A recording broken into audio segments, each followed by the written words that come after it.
conmigo a la escritura y que busquemos ahí en la palabra en Éxodo. Vamos a continuar con el libro de Éxodo y vamos a la serie, ¿verdad?, que Dios nos ha dado en este tiempo, la serie donde vemos el Dios creador, el Dios redentor, al cual estamos viendo a través de estos pasajes de la escritura.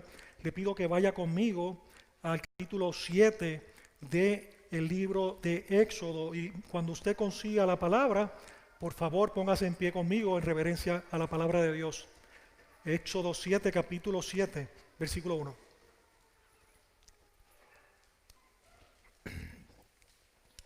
Qué bueno es Dios. Damos gracias al Señor porque Él es bueno, hermanos, y es misericordioso. Dice así la Escritura, en el nombre del Padre, del Hijo y del Espíritu Santo. Jehová dijo a Moisés: mira, yo te he constituido Dios para Faraón, y tu hermano Aarón será tu profeta. Tú dirás todas las cosas que yo te mande, y Aarón tu hermano hablará a Faraón, para que deje ir de su tierra a los hijos de Israel. Y yo endureceré el corazón de Faraón y multiplicaré en la tierra de Egipto mis señales y mis maravillas. Y Faraón no os oirá, mas yo pondré mi mano sobre Egipto y sacaré a mis ejércitos, mi pueblo, los hijos de Israel, de la tierra de Egipto con grandes juicios. Y sabrán los egipcios que yo soy Jehová cuando extienda mi mano sobre Egipto y saque a los hijos de Israel de medio de ellos. E hizo Moisés y Aarón como Jehová les mandó, así lo hicieron. Era Moisés de edad de 80 años y Aarón de edad de 83 cuando hablaron a Faraón. Habló Jehová a Moisés y a Aarón diciendo: si Faraón os respondiere diciendo: mostrad milagro, dirás a Aarón: toma tu vara y échala delante de Faraón para que se haga culebra. Vinieron pues Moisés y Aarón a Faraón e hicieron como Jehová lo había mandado. Y echó a Aarón su vara delante de Faraón y de sus siervos y se hizo culebra. Entonces llamó también Faraón sabios y hechiceros e hicieron también lo mismo los hechiceros de Egipto con sus encantamientos. Pues echó cada uno su vara, las cuales se volvieron culebras. Mas la vara de Aarón devoró las varas de ellos. Y el corazón de Faraón se endureció y no los escuchó como Jehová lo había dicho.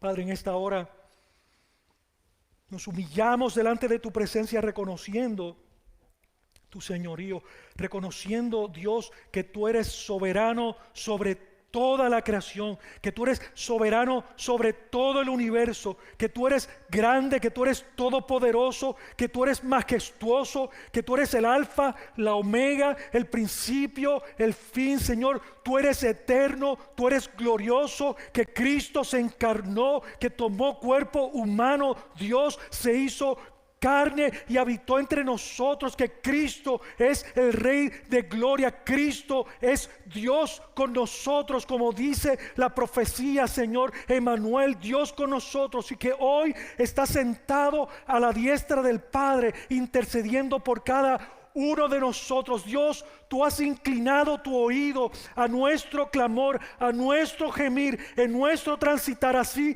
como el pueblo de Israel gemía y clamaba estando allí oprimido en Egipto. Hoy nos postramos, Señor, ante tu presencia al tomar tu palabra para reconocer tu señorío, Dios, suplicándote que nos hables. Abre nuestros corazones para escuchar tu palabra con atención. Que nuestra atención a tu palabra sea, Señor, oh Dios, sinónimo de nuestra adoración a ti. Dios mío, que podamos escuchar y obedecer tu palabra en esta hora.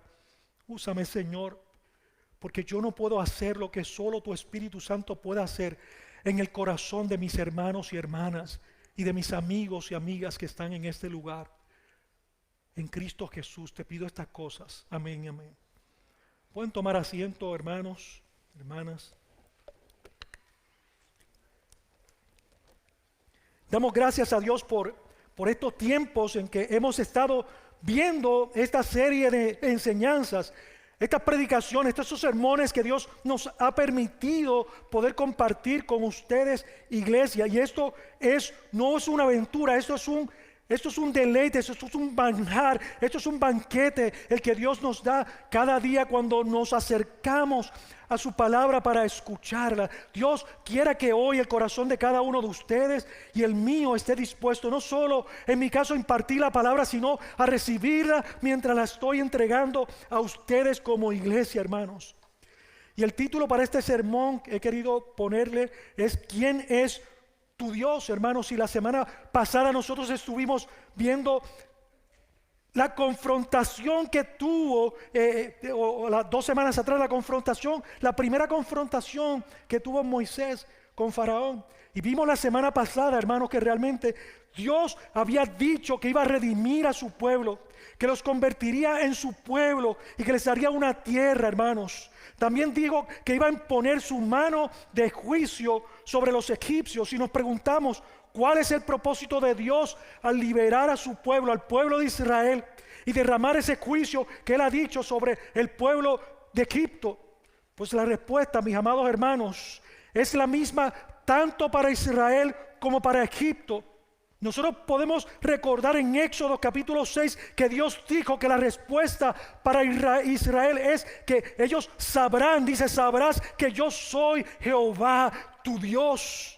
Y aquí en este capítulo que acabamos, los versículos que acabamos de leer en el 5, se refiere a cuál es el propósito de Dios al derramar sus juicios, al liberar al pueblo de Dios de Egipto. Dice, los egipcios sabrán que yo soy Jehová.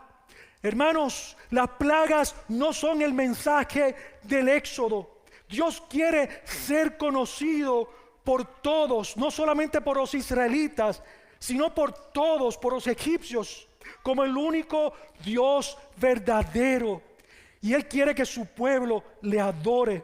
No hay otro Dios fuera de Él. Los dioses de las naciones, Dios quiere mostrar que son ídolos y que van a ser destruidos. Los dioses de las naciones son ídolos que apuntan a Satanás y a las tinieblas, hermanos. Y nosotros lo que estamos a punto de ver precisamente es que Dios va a juzgar el pecado de Egipto. De la misma manera, escuche bien, hermano y amigo, que Dios juzgará el pecado de todo aquel que no se arrepienta y se torne a Cristo antes de que su ira santa sea derramada sobre cada cual. Escuche bien, hermano, cuando tú no temes al juicio de Dios, es porque tú has minimizado tu pecado y has reducido la santidad de Dios. Eso es lo que nosotros vemos en muchos que continúan escuchando la palabra de Dios, pero no responden al llamado. Su actitud es de minimizar el pecado que ellos tienen. Pero cuando uno minimiza su pecado, uno minimiza también la santidad de un Dios que no tolera el pecado, y que el pecado no es uno blanco y uno negro, que ni un pecado venial y uno maligno, que los pecados son todos pecado delante del Señor, y Dios va a juzgar un día de acuerdo a las obras de cada uno. Dios es Dios. Dios puede hacer lo que quiera, hermano, y nosotros vemos que porque Dios es Dios, porque Dios es soberano, Dios quiso escoger a Israel como su pueblo. Qué glorioso. No porque Israel fuera mejor que los egipcios, no porque fueran mejor que los egipcios. Ellos no merecían la salvación. Fueron salvados por gracia mediante la fe. Ellos vieron las señales que Dios hizo a través de Moisés y creyeron. De la misma manera que la salvación es por gracia para aquellos que nos acercamos a Cristo Jesús, cuando entendemos, cuando escuchamos el evangelio de gloria, de salvación, y se nos abren las puertas del entendimiento, cuando Dios nos da un corazón nuevo para que creamos lo que no hemos visto, como el pueblo de Israel vio presencialmente las maravillas, los milagros que hizo Aarón, que hizo Moisés delante de ellos. Hermanos, asimismo, mediante la fe y por pura gracia, es que somos salvos. Aquellos que venimos a Cristo, no es por nuestras obras, para que nadie se gloríe, es por fe, solo por gracia, solo por Cristo, solo por su palabra y solo para la gloria de Él, hermanos y amigos. Ahora, en aquel momento y allí, la mayoría de los egipcios no creyó. Y eso ocurre hoy día. De hecho, en Mateo capítulo 24, versículo 14 dice que muchos son los llamados, pero pocos los escogidos.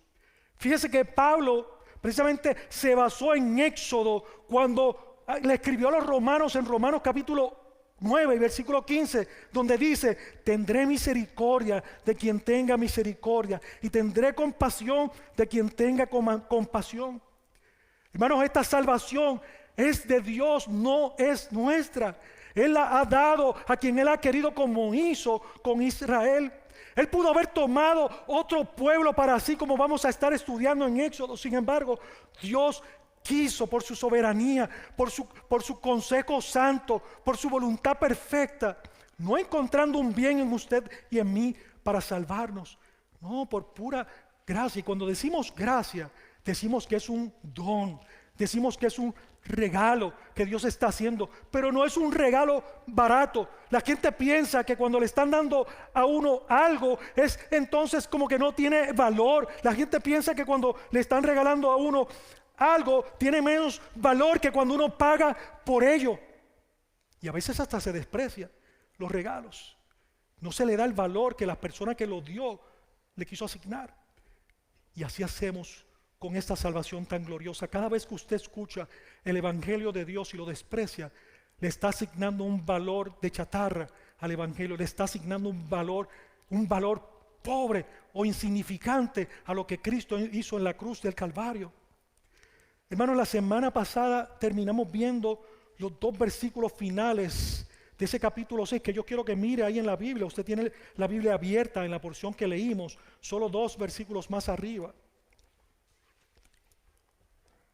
en donde dice: entonces Jehová habló a Moisés diciendo: yo Jehová di a Faraón de Egipto, a Faraón rey de Egipto, todas las cosas que yo te digo a ti. Y Moisés respondió delante de Jehová: he aquí yo soy torpe de labios, ¿cómo pues me ha de oír Faraón? Hermanos, y la razón por la cual nosotros vemos a Moisés responder de esta manera fue porque Moisés, a pesar de estar en el centro de la voluntad del Señor, como lo dijimos hace 2 predicaciones atrás, enfrentó oposición del mismo Faraón, pero también de sus propios líderes, hermanos. Moisés cuestionó entonces nuevamente si era la persona adecuada para hacer la obra que Dios le había llamado. En eso fue que terminamos en ese capítulo 6. Y aquí, hermanos, hay algo importante que yo no quiero pasar por alto. Y es que Dios está obrando a través de todas las cosas para el bien de su pueblo. Moisés va a entender ahora, y vamos a notar una transición de la cual le voy a estar hablando en los próximos puntos, que deberíamos hoy prestar mucha atención para aplicarlos a nuestra vida. No siempre, hermanos, vamos a saber y a entender qué es lo que Dios está haciendo. Moisés no sabía qué era lo que Dios estaba haciendo. Dios le dijo que iba a sacar al pueblo. Dios lo envió frente al faraón. Y nada más que hizo decirle que tenía que dejar ir a su pueblo, que Jehová, que el Señor lo había enviado, y automáticamente se tornó en contra de Moisés y del pueblo de Israel. Y les agravó la carga de esclavitud, las tareas, como pudimos ver. No siempre vamos a entender que Dios está obrando. Los israelitas estuvieron allí más de 400 años. Algunos dicen 430 años. Pero Dios estaba obrando en medio de ellos. Dios no se había olvidado de ellos. Dios estaba creando para sí un pueblo. Dios iba a redimir un pueblo. Y Dios decidió actuar en el momento que Él quiso actuar, hermanos. Amados, a veces se nos olvida que la voluntad perfecta de Dios no es que tengamos una casa grande, y amén, porque la tiene, y disfrútela y dele gloria a Dios por ella, pero también dele gloria a Dios por aquella casa pequeñita que tiene. Dele gracias a Dios por el zapatito de bebé y dele gracias a Dios por el carrito más grande. Dele gloria a Dios por lo que pone materialmente para que seamos buenos mayordomos de los recursos que Él nos da. Dele gracias a Dios por su buen matrimonio. Dele gracias a Dios por sus buenos hijos. Dele gracias a Dios por su iglesia y por los pastores. Dele gracias a Dios por poder rendir gloria a Él cada domingo, cada miércoles y viernes que Él nos da la oportunidad de hálito, de aliento, de vida de Él para adorarle. Pero el propósito y plan glorioso y perfecto de Dios no son esas cosas. No, el apunte no es a las plagas, es a la gloria de Él. Y en la iglesia Dios quiere que nosotros entendamos que el propósito de Dios para ti y para mí es transformarnos a la perfecta y gloriosa imagen de su Hijo amado Jesucristo. Esa es la misión, esa es la voluntad perfecta de Dios. Y por eso a veces nosotros vemos situaciones en nuestra vida que no comprendemos, que no entendemos, que cuestionamos, que nos enfurecemos porque no comprendemos. Algo que yo le digo, hermano, es que esto debe ser de aliciente para nuestras vidas, porque Dios dice en su palabra que a los que aman a Dios todas las cosas cooperan para bien. A los que conforme a sus propósitos hemos sido llamados. No dice a los que conforme a sus propios propósitos, intenciones han sido llamados. Dice para los que han sido llamados conforme a sus santos y gloriosos propósitos. Entonces toda cosa que nos pasa a nosotros, Dios las va a tornar para la gloria de Él, hermanos. Cuando tú estás en el horno, cuando tú estás en la dificultad como estaba el pueblo de Israel, piensa que Dios quiere moldear tu carácter conforme a la imagen de nuestro Señor Jesucristo.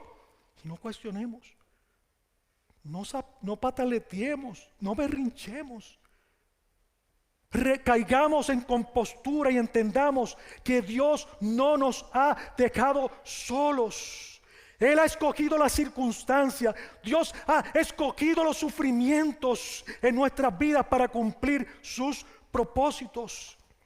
Hermanos, Dios podía haber eliminado al faraón de inmediato, pero Dios dejó al faraón allí para Él mostrar su gloria en todo Egipto. No solo para que Israel viera la grandeza y la majestad del Dios al que le servían, sino para que todo el mundo hasta el día de hoy pudieran ver la grandeza del Dios todopoderoso que se encarnó en Cristo Jesús nuestro Señor. Hermanos, sus problemas no son desconocidos para Dios.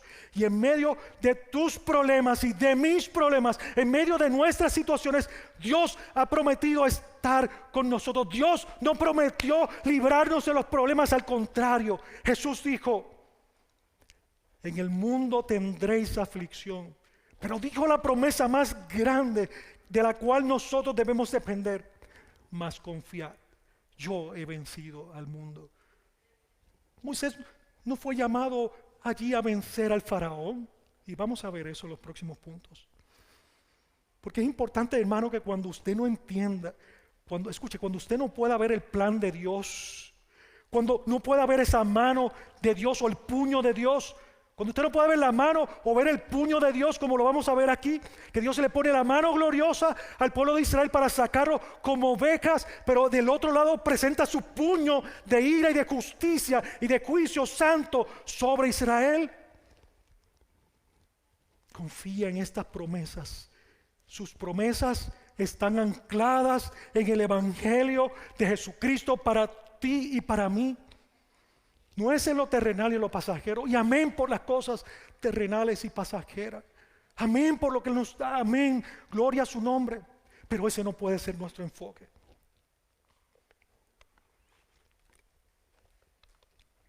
¿Quién es tu Dios? ¿Quién es tu Dios? Y esa es la pregunta más importante. Escucha, ¿tú piensas que quién es tu Dios es una pregunta para un no creyente? No, vamos a ver, esta pregunta es para ti, para mi iglesia. ¿Quién es tu Dios? Esta pregunta es para el pueblo de Israel. ¿Quién es tu Dios? Y para ti, no creyente, ¿quién es tu Dios? Esa es la pregunta más importante, hermano y hermana y amigo. La más importante que te debes contestar hoy y a partir de este día, cada día de tu vida. ¿Quién es mi Dios? ¿quién es mi Dios? ¿Y sabes qué? La respuesta la damos. Los creyentes la damos y los no creyentes la damos continuamente. La damos en medio de la abundancia y la damos en medio de los problemas.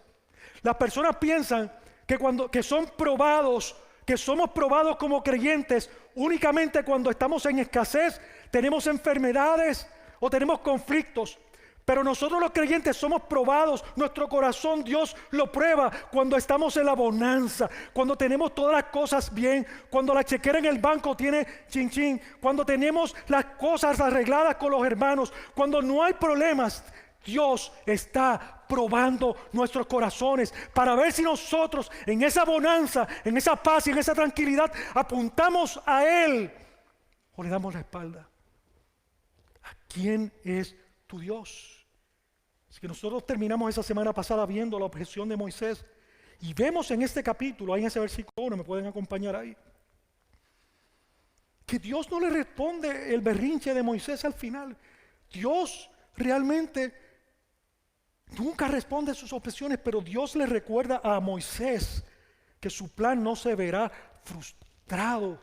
Dios le recuerda a Moisés que Él tiene control porque es Dios soberano. Dios tiene el control de todas las cosas.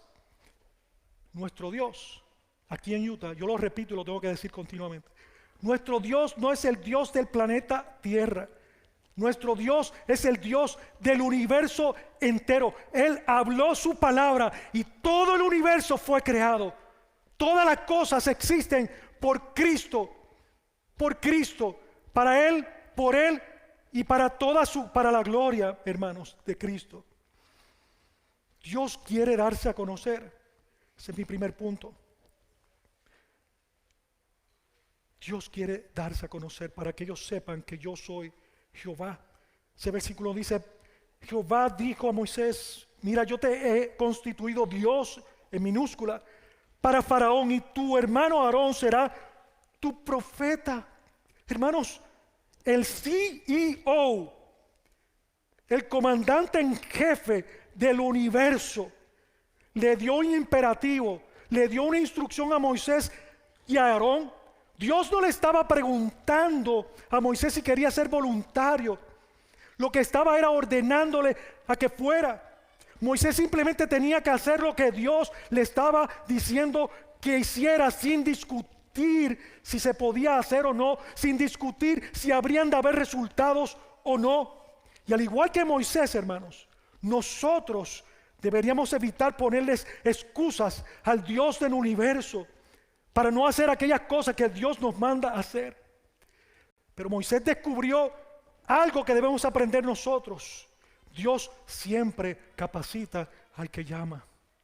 Y hermanos, aquí todos y cada uno de nosotros tenemos un llamado de Dios. El problema es que cuando los pastores estamos en el púlpito predicando mensajes como estos, la mayoría de las personas piensan que se trata de tener el micrófono en mano y estar predicando desde el púlpito o enseñando aquí a la congregación un miércoles o un viernes. Dios nos hizo un llamado a todos y cada uno de los creyentes de que representemos su reino aquí en la tierra hasta que Él venga y testifiquemos de su gloria. Hermanos, miren cuán misericordioso es Dios. Dios se toma el tiempo para enseñar a sus siervos a servirle. Dios le dice en ese versículo: yo te he constituido Dios para Faraón y tu hermano será tu profeta. Hermano, lo que en el hebreo quiere literalmente decir es: te he hecho Dios con letra mayúscula para Faraón. Esto quiere decir que Moisés, de ninguna manera quiere decir que Moisés fuera divino, porque sabemos que hay un solo Dios triuno, Padre, Hijo y Espíritu Santo. Lo que quiere decir es que aunque Moisés era un hombre igual que usted y que yo, de carne y hueso, Dios lo constituyó como su profeta. Dios lo hizo su representante. Por eso, cuando se presentó ante el trono de Faraón, Dios mismo estaba hablando y actuando a través de Moisés. Entonces, algo que yo quiero que ustedes noten, hermanos, es que cuando Moisés le fue a hablar al faraón a través de Aarón, el faraón supo automáticamente que lo que estaba ocurriendo allí era precisamente que Moisés estaba reclamando autoridad divina delante de él. ¿Sabes por qué? Ahora se los explico. Dios no hace nada por casualidad. Como les dije a la vez anterior, la cultura egipcia consideraba al faraón como una entidad divina, como un ser divino, y resulta que para la costumbre de los reyes en aquella época no era hablarle directamente al pueblo las instrucciones o lo que le querían decir, sino que utilizaban a un interlocutor, utilizaban a un tipo de profeta para que hablaran a través de ellos o por ellos. ¿Sabes por qué lo hacían, hermanos? Porque lo que ellos querían hacer era mantener una distancia entre la deidad supuesta de ese faraón y el pueblo, para que ellos vieran que él era una deidad y que no se podían acercar a él. Eso era, hermano, la idea que él quería mantener, recordarles que él era supuestamente divino. Por eso, hermanos, cuando Moisés le habló a través de Aarón, el faraón entendió que Moisés lo que hacía era reclamando esa autoridad divina. Y quiero decirles, hermanos, que este escenario apunta a la creación, porque es lo mismo que Dios hizo cuando formó al hombre y a la mujer, insufló aliento de vida y puso su imagen y semejanza en el hombre. ¿Para qué? Para que le representaran, para que fueran los representantes de Dios, como estamos viendo aquí precisamente. Esa era la responsabilidad, la misma responsabilidad del hombre y la mujer en el huerto del Edén. Es la misma responsabilidad que Dios le dio a Moisés. No era Dios, pero era como Dios para el faraón. Y hoy es la iglesia, hermanos, usted y yo, los que tenemos que comunicar las palabras de Dios que están registradas en la Escritura. Es a nosotros que nos toca hacer la voz de Dios. Es a nosotros que nos toca llevar la palabra con fidelidad. Es a los pastores. Cuando un pastor se para en el púlpito a predicar fielmente la palabra de Dios, su voz es la voz de Dios, porque está repitiendo las palabras del Señor. No somos infalibles y podemos tener errores, pero cuando hay fidelidad en lo que se está predicando, es la palabra de Dios la que se está hablando. Y cualquier miembro de la iglesia que está tomando el evangelio para predicarlo a quien sea su familia, a sí mismo, a un inconverso, y lo hace fielmente, su voz es la voz de Dios. Escuche, amada iglesia, el único Cristo que muchas personas van a conocer, el único Cristo que algunos amigos nuestros y familiares van a conocer, vamos a ser usted y yo. Porque somos Cristo para ellos, de la misma manera que Moisés fue Dios para Faraón. Por lo tanto, hermanos, nos toca a nosotros ser fieles a Dios en nuestra vida, en nuestra manera de vivir, en nuestra manera de conducirnos, viviendo una vida que esté ajustada al evangelio. No somos perfectos, ninguno de nosotros somos perfectos. Pero hay de nosotros cuando arbitrariamente vivimos vidas que tronchan la imagen y opacan la gloria del evangelio, viviendo dobles vidas. En la iglesia somos una cosa, en la casa somos otras, y en el trabajo somos otras. Cristianos que llevan 20 años, 30 años, y no mira para el lado, porque no estoy diciendo que conozco a alguien que esté así. Estoy diciendo la costumbre, lo que en general ocurre en las iglesias, personas con dobles vidas. El único Cristo que van a ver es a usted. ¿Cómo está representándolo? ¿Cómo estamos representando el evangelio a quienes nos rodean? El versículo 2 dice: tú dirás todas las cosas que yo te mande, y Aarón tu hermano hablará a Faraón para que deje ir de su tierra a los hijos de Israel. Dios le dice a Moisés ahí: debes decir lo que te mando. Dios le dio a Moisés precisamente la encomienda, hermanos, de ser fiel al mensaje que él iba a llevar. Dios no le dijo: lleva tu mensaje a Faraón. Dios le dijo: lleva mi mensaje, lleva mis palabras. Debes de decir todo lo que yo te mande. Hermanos, si hay algo que debemos pensar aquí, el éxito de Moisés no radicaba en el resultado que iba a tener, ¿no? De hecho, Dios no nos ha llamado a nosotros para que veamos, midamos nuestro éxito por los resultados que tengamos. Moisés no iba a ser evaluado por los resultados, sino por la fidelidad que él tuviese a Dios. ¿Sabes qué? Cuando el éxito es medido por los resultados humanos, por eso es que nosotros vemos la frustración, hermanos. Por eso es que vemos a las personas que se dan por vencidos porque están comparándose unos con otros. Cuando usted se compara con otro hermano, cómo va avanzando su vida espiritual a la suya, y usted no se ocupa verdaderamente de la suya y de serle fiel al Señor, y usted ve progreso en otros, midiéndose a los demás, usted se frustra en el camino. Dios no nos ha llamado a nosotros para que estemos buscando el éxito humano, el éxito de este mundo, de esta vida. Nuestra vida de fe debe estar precisamente a ver que nosotros obedezcamos a Dios. ¿Sabes por qué, hermano? Porque cuando nosotros nos empezamos a medir, nos encontramos como Moisés. Moisés se sintió inadecuado para el llamado que Dios le dio.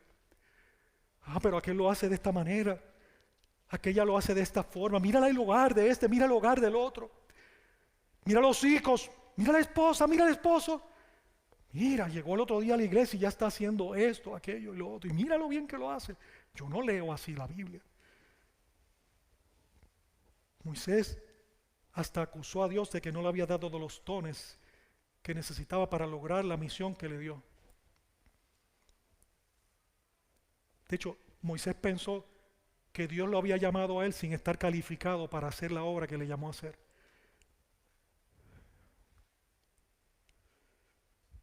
Pero Dios no llamó a Moisés para obtener resultados. Dios llamó a Moisés para que él le fuera fiel. Y cito a un pastor que dijo lo siguiente para los predicadores: el único buen predicador es un predicador fiel. No es la oratoria. No, hermanos, no es el tono de voz. No, es la fidelidad a la palabra. ¿Por qué? Porque ninguna de las cosas alrededor de ello que no sea la fidelidad va a cambiar la mente y el corazón de las personas, sino que es la palabra de Dios predicada fielmente. Dios es el que va a hacer la obra. Y esto nos lleva al segundo punto: el corazón endurecido de Dios. Vaya conmigo al versículo 3 y 4. El Señor le dijo a Moisés: y yo endureceré el corazón de Faraón y multiplicaré en la tierra de Egipto mis señales y mis maravillas. Y el 4a, y Faraón no os oirá. Entonces uno debe pensar lo siguiente: pero si el Faraón no iba a escuchar de todos modos, ¿por qué predicarle el mensaje de Dios al Faraón si ya de antemano Dios le está diciendo que no lo va a escuchar? Y me gusta una nota de Martín Lutero que dice lo siguiente sobre este pasaje: se nos pide que prediquemos, pero no se nos pide que justifiquemos a las personas y las hagamos piadosas. Es decir, nos toca a nosotros predicar el evangelio, orar por ellos y confiar en el Señor, hermano y hermana. Dios es el que va a hacer en la vida de aquellos a los que nosotros le estamos hablando del evangelio, la obra de conversión. No somos nosotros. El lugar de Dios es transformar los corazones. El lugar nuestro es predicar fielmente el evangelio a los que están alrededor nuestro, aquellos que Dios ha puesto a nuestras vidas, a nuestros hijos, a nuestros parientes, a nuestros vecinos, a nuestros compañeros de trabajo. Dios no nos mandó a cambiarle sus corazones, hermanos. Ese era el miedo que tenía Moisés. ¿Y qué va a decir la gente cuando yo haga esto? El temor de él no era a Dios en aquel momento. El temor de Dios de Moisés era a los resultados. ¿Y qué va a decir Faraón? No me va a oír. Si el pueblo me iba a apedrear cuando salí de la presencia del Faraón, cuando ellos salieron de allí de la audiencia con el Faraón que vimos en el capítulo 5, ellos le iban a arrojar piedras casi. La idea de lo que dice ahí es que tenían un odio y tenían una desesperación tal que la emprendieron contra Moisés y Aarón, que estaban allí. Así somos nosotros. Así somos nosotros. Queremos tomar el corazón de las personas alrededor nuestro y convertirlos. Y yo entiendo, yo he estado ahí, hermana y hermano. Yo sé lo que es clamar por un amigo, por un compañero de trabajo. Y clamar y orar y predicarle la palabra. Y ver que cada vez que se le predica la palabra, su respuesta es el endurecimiento de su corazón, como vemos aquí. Yo lo he vivido. Yo lo he vivido con familiares. Yo he vivido esa experiencia que usted ha vivido también, donde gente no responde al evangelio y usted quiere metérsele por dentro y cambiarlos, pero no nos toca a nosotros. Esa fue la frustración de Moisés.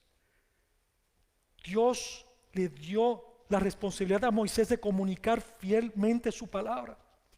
Y el éxito o el fracaso de Moisés o de su misión no radicaba en la respuesta que Faraón diera al mensaje. El éxito o el fracaso no era si Faraón decía, sí, está bien, los voy a dejar ir, o no, no los voy a dejar ir. No, el éxito de la misión que Dios puso en la vida de Moisés es el mismo que Dios ha puesto en tu vida y en la mía, que prediquemos fielmente el evangelio.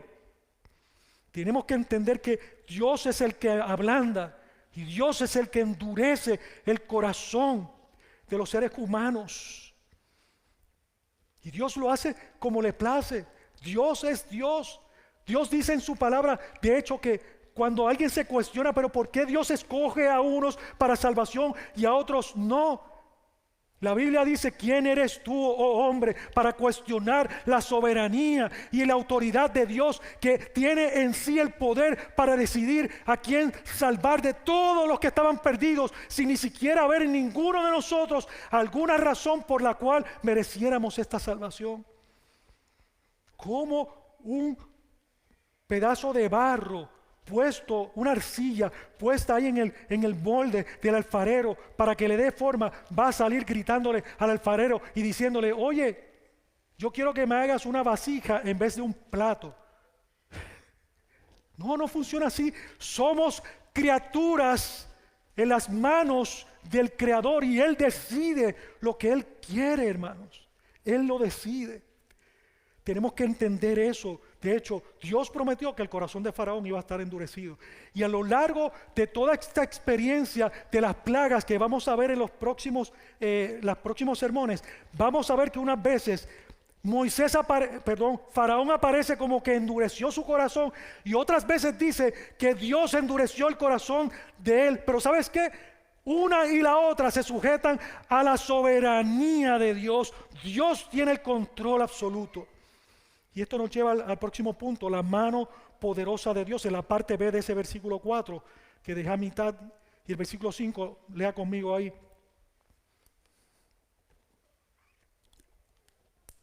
Dice, mas yo pondré mi mano sobre Egipto y sacaré a mis ejércitos, mi pueblo, los hijos de Israel, de la tierra de Egipto con grandes juicios.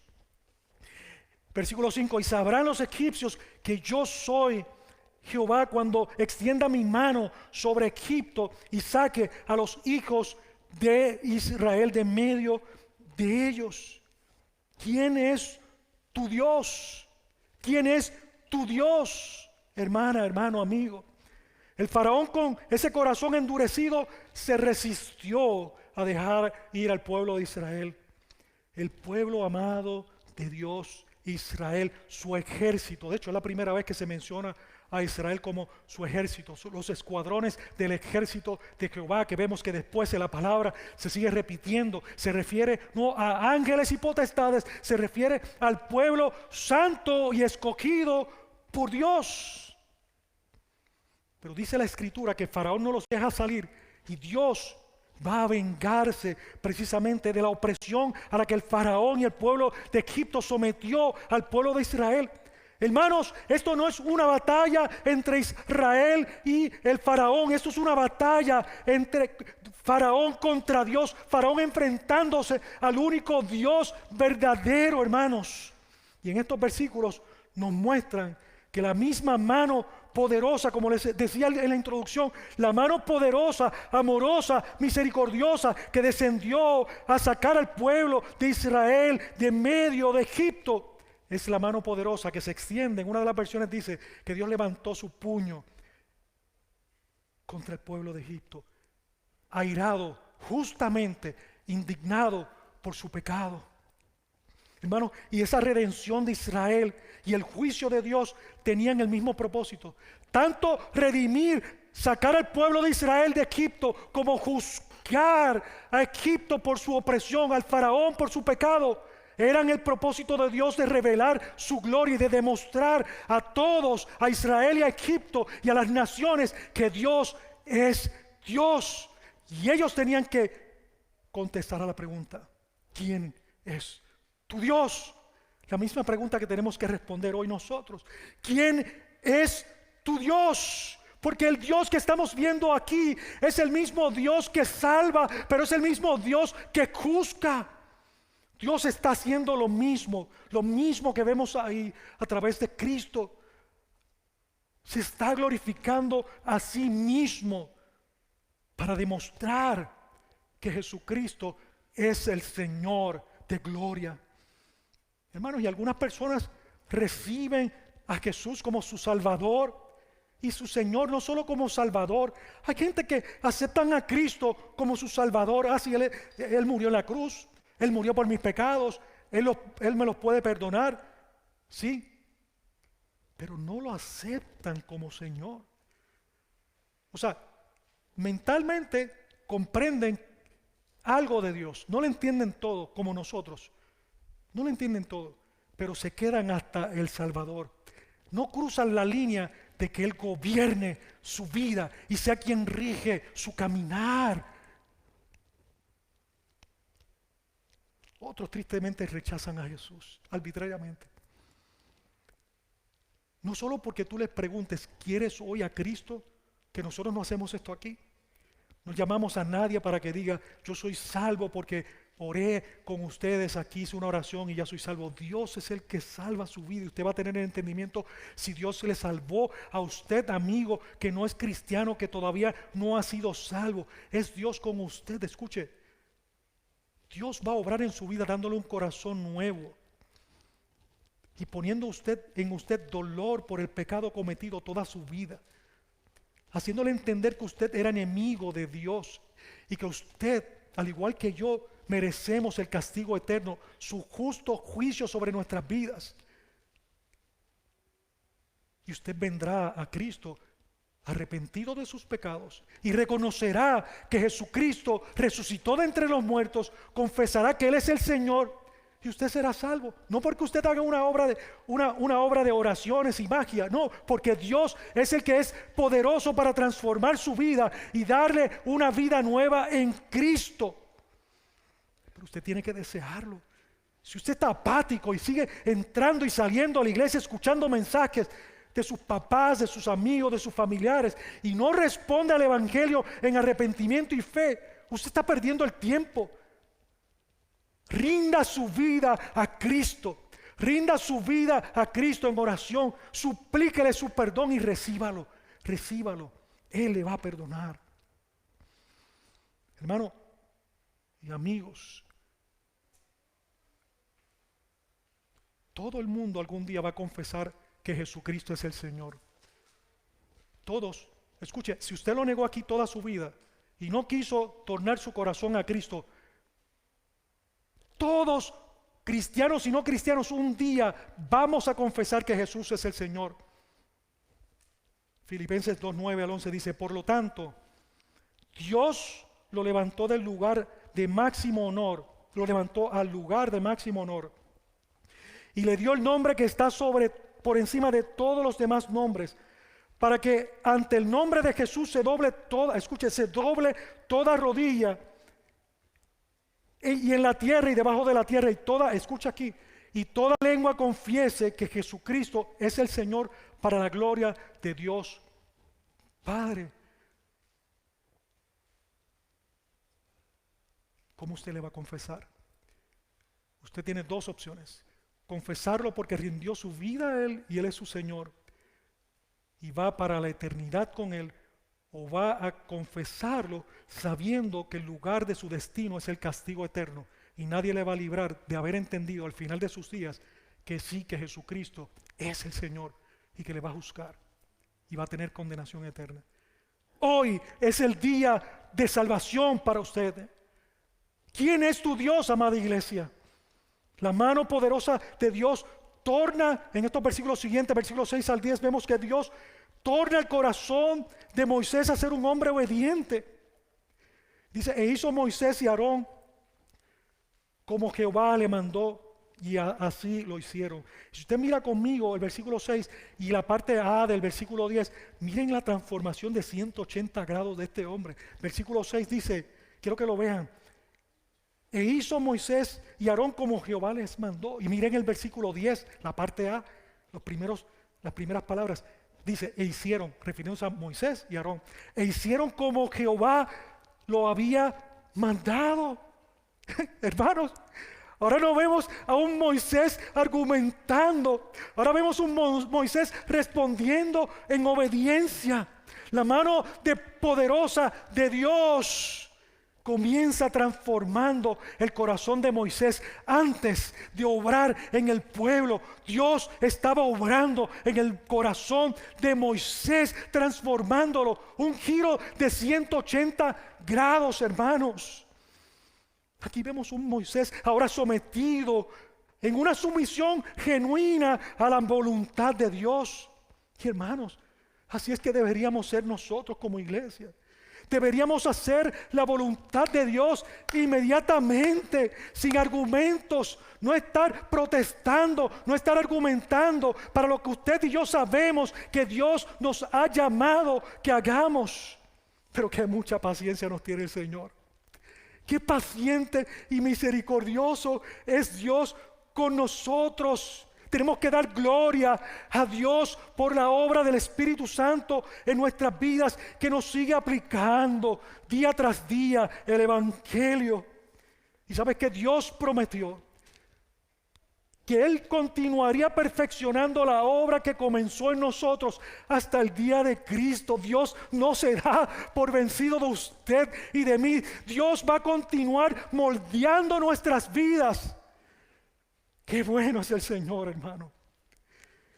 Hermano, desde aquí en adelante vemos a un Moisés que fue fiel al llamado que Dios le hizo, sin importar las consecuencias. Y eso es exactamente lo que Dios le llama a usted y a mí como cristiano. Dios te pide, Dios nos pide, amada iglesia, fidelidad. Dios no quiere sacrificios de nosotros que los podríamos hacer para tener una conciencia tranquila de que estamos arreglando algunas cuentas con Dios. Dios quiere que le seamos fieles, que lo obedezcamos. Un escritor que se llama Dwight L. Moody dijo, y lo cito, Moisés pasó 40, ya lo dije una vez, pero no había citado el autor, quiero citarlo hoy. Moisés pasó 40 años en la corte del faraón pensando que era alguien. 40 años en el desierto aprendiendo que no era nadie.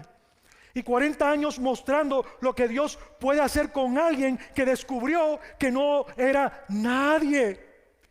Dios quiere precisamente en estos versículos que estamos leyendo ahí estampar la edad de ellos, que tiene 80 y 83 años, para que entendamos que no importa cuán jóvenes o maduros o ancianos, o como dicen ustedes, y yo he aprendido, grandes, diciendo adultos, ancianos.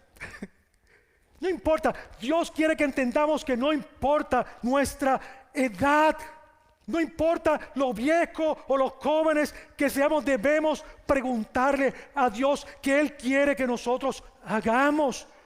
¿Cuántas veces en la mañana al despertar, cuando haces tus oraciones, que lo primero que tú haces antes de tomarte una taza de café, para los que resisten, es inclinar tus rodillas al suelo, humillándote ante el Dios de gloria? ¿Cuántas veces le preguntamos, Señor, qué tú quieres que yo haga? No se trata del ministerio pastoral, no se trata solo del ministerio de diáconos, no se trata solo del ministerio de ujieres o de músicos o los que hacen tantas cosas de la tesorería, tantas cosas que se hacen en la iglesia. ¿Qué tú quieres que yo haga hoy? Amén. ¿Cuál es el propósito de mi vida para que tú seas glorificado. Hermano, si tenemos miedo de no tener nada que ofrecerle al Señor, solo tenemos que pedirle a Dios que nos muestre lo que Él puede hacer con alguien que no es nadie. Señor, ¿qué tú puedes hacer con alguien que no es nadie? Si usted se considera que no tiene nada que ofrecerle al Señor, de hecho es un error teológico, porque Dios dijo que el día que usted vino a Cristo, Él depositó dones en tu vida. ¿Dónde están? ¿Dónde los metimos? ¿Qué hicimos con ellos? Seguimos temiéndole al que dirán como Moisés, poniendo excusas para satisfacer nuestra conciencia, para satisfacer nuestra intranquilidad con Dios. Pero eso no aclara las cuentas con Dios. Dios va a reclamar cada don, cada regalo que puso en nosotros para que lo diéramos a su iglesia y la iglesia fuera edificada. ¿Qué estamos haciendo? Él puede hacer lo que Él quiere, hermano. No piense que los mejores para los que están aquí, pequeños y grandes, no pienses que los mejores años de tu vida quedaron atrás. No pienses que ya cumpliste con el trabajo que tenías que hacer, hermanos. Moisés a sus 80, su trabajo apenas comenzaba. Y como les dije, lo bueno es que demostró ser fiel hasta el final. Es que nosotros se nos llama a ser obedientes, a ser fieles al Señor, a tomar la responsabilidad de responderle a un Dios que no nos está preguntando si quieres. Dios nos está ordenando. ¿Cómo vamos a actuar nosotros? ¿Cómo vamos a actuar? Argumentándole. Vemos la mano de Dios poderosa en la segunda parte del versículo 10 al 13, el preludio de las plagas. El versículo 10, la parte B, que fue la que no leí, dice: y echó Aarón su vara delante de Faraón y de sus siervos, y se hizo culebra. Yo creo que noten algo aquí en esta porción final.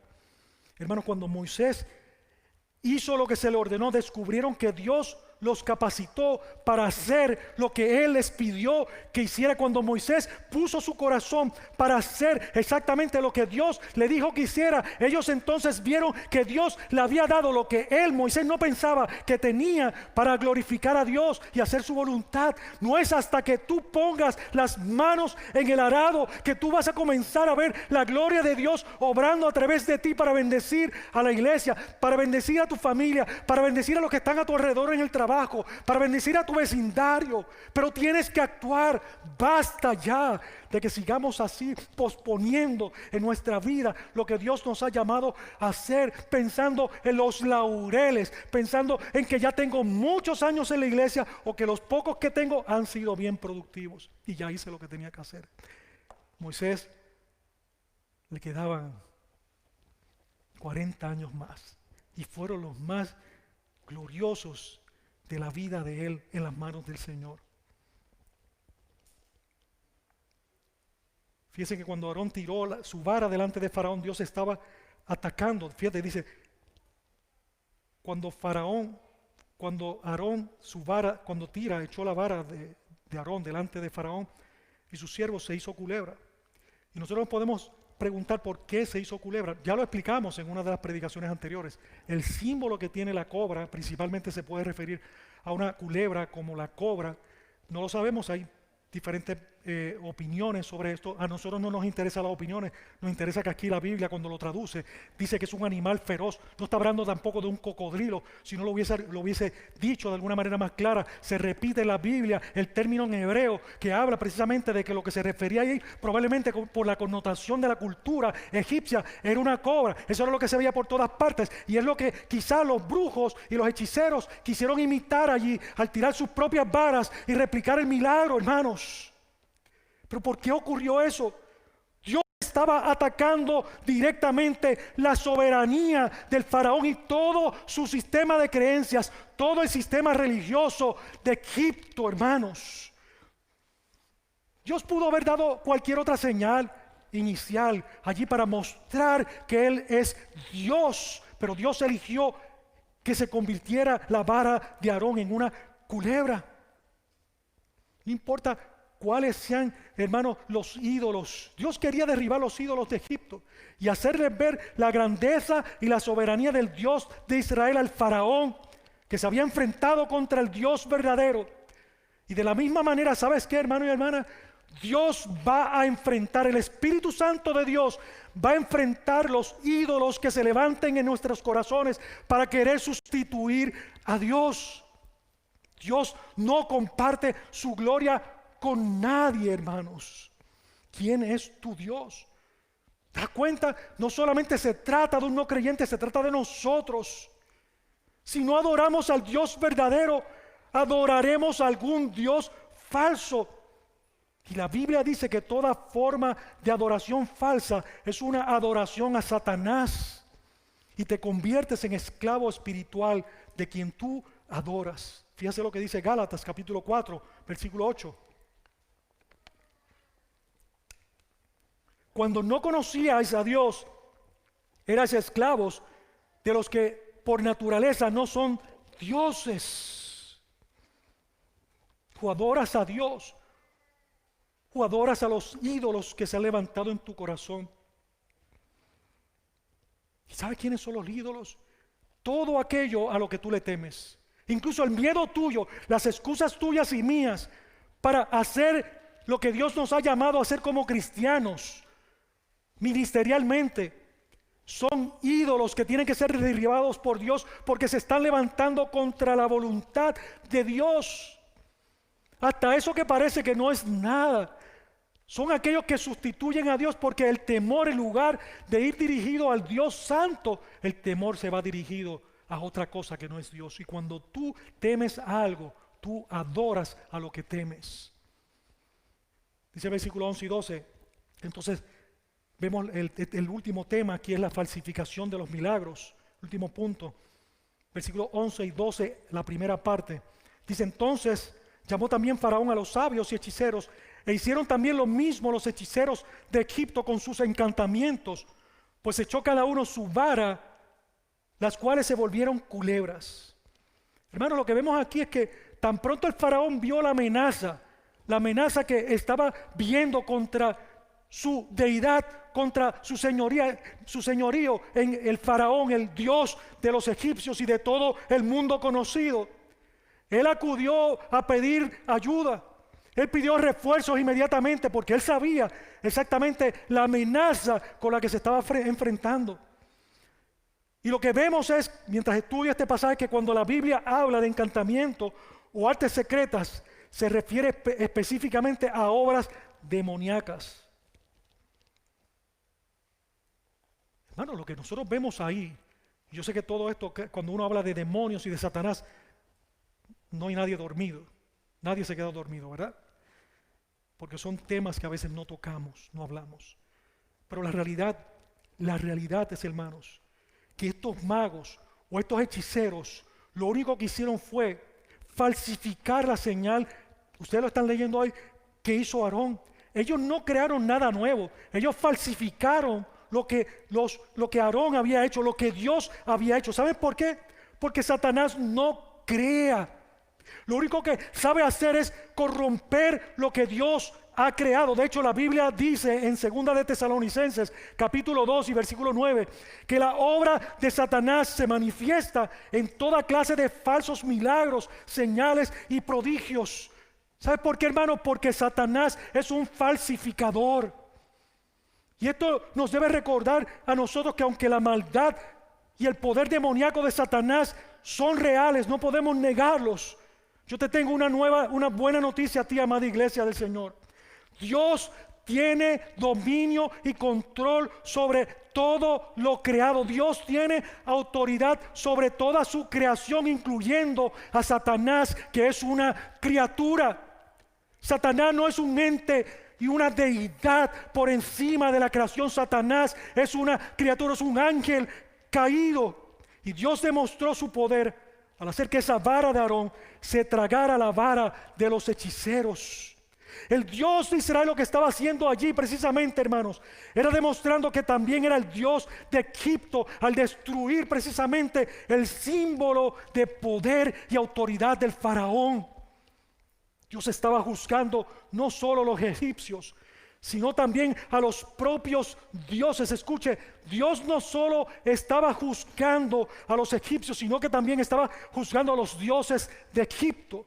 Así lo dice más adelante el capítulo 12 de Hebreos, el versículo 12, y Números capítulo 33, versículo 4. Dice, el Señor había ejecutado juicio contra sus dioses. Pero quiero decirte, hermano,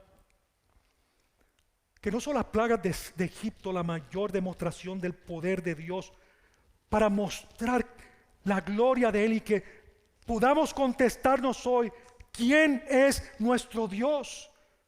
La mayor demostración del poder de Dios sobre Satanás fue la crucifixión, la muerte y la resurrección, la tumba vacía de nuestro Señor Jesucristo.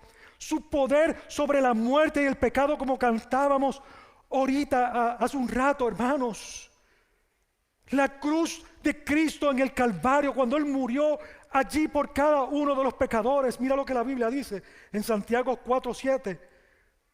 Hermanos, nosotros no estamos llamados a estar peleando contra las tinieblas como si Dios nos hubiese dado una varita mágica para pelear contra los demonios. Dios nos ha mandado a serles fieles a Él. Santiago lo dice, Santiago 4:7. ¿Qué dice ahí? Pelea, empieza a reprender demonios, a hacer expulsión de demonios y todas estas cosas. No, la Biblia dice, someteos pues a Dios, resistid al diablo y de vosotros huirá. Satanás fue derrotado en la cruz del Calvario cuando Cristo resucitó, hermanos. La tumba quedó vacía para decirnos hoy a nosotros los creyentes que Cristo venció la muerte y que ya el pecado no gobierna sobre nuestras vidas. Alabado sea el nombre de Jesucristo. Nuestra parte es someternos a Dios. Nuestra parte es hacerle frente a las insidias del diablo a través de su palabra, no a través de nuestros esfuerzos humanos. No a través de un hechizo, no a través de un decreto, cancelo, declaro. No, eso no tiene ningún poder. Es la palabra de Dios. Pero no es la palabra de Dios como un amuleto puesto en la repisa de tu casa. No, hermanos, es la palabra de Dios transformando nuestros corazones para hacernos ver que cada día podemos confiar en un Dios verdadero, en un Dios real, en un Dios vivo, poderoso y santo. Y de vosotros huirá, de vosotros huirá. ¿Cuántas veces usted ha visto la mano de Dios obrar en su vida? Cuando usted ve las tramas de Satanás a través de las tentaciones en su corazón, en sus ojos, en sus sentidos naturales, lo que Dios le dio. Un alcohólico con su sentido del gusto y las emociones pueden tentarlo a tomar una copa de nuevo o tomarse la cerveza y demás, cuando Dios le libertó del alcoholismo por completo. ¿Y cuántas veces usted va a la mano de Dios obrar? Cuando usted se somete a la Escritura, y yo dije eso como un ejemplo, pero piense en las emociones, cómo respondemos a la gente en nuestro hogar, a la esposa, al esposo, al hijo, a la hija, a los padres. Y usted ve que Dios ha comenzado a hacer una obra en usted que unas veces las hace bien y otras veces no tan bien, pero Dios está obrando y usted puede decir que la tentación estuvo ahí, pero usted resistió. ¿Por qué? No porque usted hizo algo por sí mismo, porque usted confió. Usted se sometió al Señor. Usted confió en que Él es el que tiene el poder de sostenerle resistiendo a Satanás. Y usted se mantiene firme por la gracia del Evangelio operando en su vida y que se lo predica a cada minuto. No endurezcas más tu corazón. Fíjese lo que vemos aquí. El versículo 13 dice que el corazón de Faraón se endureció y no los escuchó como el Señor lo había dicho. Dios dijo que eso iba a pasar. Yo te digo a ti hoy, hermano y amada iglesia, no endurezcamos nuestro corazón a la voz de Dios. Y ya concluyo. La pregunta, ¿quién es tu Dios? ¿Quién es tu Dios? Recuerda que a lo que tú temes, como dije, es lo que tú adoras. Amado hermano, Dios quiere darse a conocer en tu vida como el único Dios real y verdadero. Pero Dios es un Dios celoso que no comparte su gloria con nadie. Tú tienes que ratificar que Dios es tu Dios porque tú vives consciente de que Él es tu Dios y quieres serle fiel. No se trata de perfección, se trata de que tú puedas desear conocerlo cada día más. No pienses que los mejores años quedaron atrás. Al igual que Moisés, que hizo Moisés, Dios tiene el poder. Dios lo que hizo con Moisés puede hacerlo contigo y conmigo, de transformar nuestra incredulidad como para que nos convirtamos en creyentes que le servimos con gozo y no argumentando, no protestando. Pero hermano y hermana, tenemos que desear conocer más a Cristo a través del Evangelio, aplicándolo cada vez a cada área de nuestras vidas en obediencia.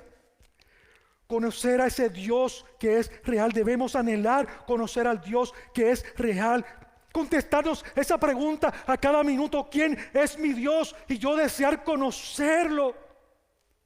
¿Por qué, hermano? Porque Dios es real en tu aflicción. Él vendrá a ti cuando estés afligido para consolarte. En tu necesidad, Él te hará saber que Él es el proveedor. Cuando enfrentes los desafíos, los problemas, los retos de la vida, Él se revelará como el Dios todopoderoso. Hoy deberías conocer más el carácter de Dios, que desde el día que lo conociste. Lamentablemente algunos cristianos continúan viviendo año tras año con el mismo conocimiento básico de quién es Dios.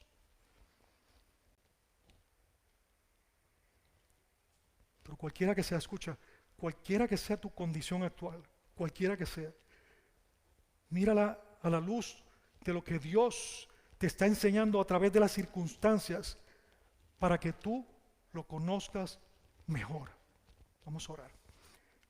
Padre, en esta hora te doy gracias, Dios, por tu evangelio. Te doy gracias por tu palabra bendita. Te doy gracias porque tú has sido